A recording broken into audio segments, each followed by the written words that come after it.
In other Apple news, Apple's CSAM, whatever you want to call it, detection system has been delayed.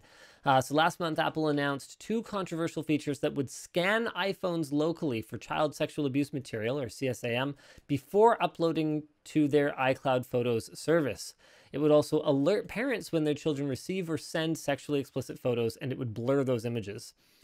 With over 660 million paying subscribers and many more with free iCloud, this would affect many users because Jonathan Horst, our very own Apple correspondent, learned in his iCloud video, iCloud Photos is turned on by default when you set up any Apple mobile device.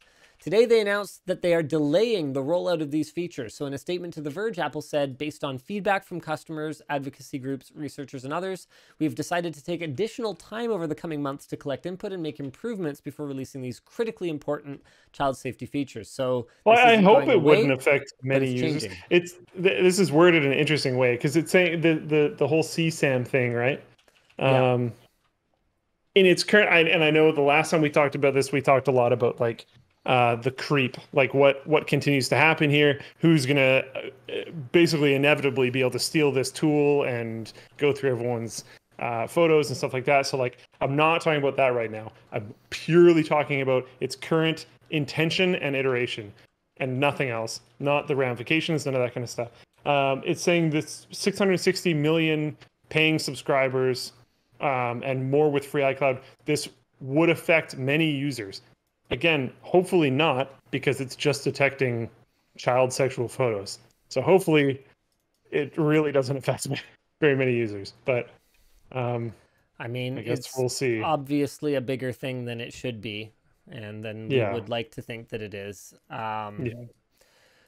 What I want to know is if basically the only thing that's going to change is the way they're communicating it. Because what it sounded like before was that your photos would kind of be like browsable to an Apple employee.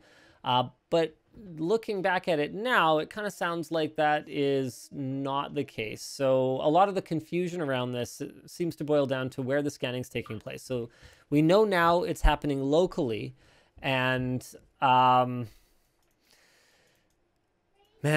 you know what? Here's what I'm going to call it here. I think Apple is going to change nothing, and they're going to announce, yep, never mind, we are implementing this, and most of the outrage will have died down, and it'll be yesterday's news and no one will talk about it. I'm calling it.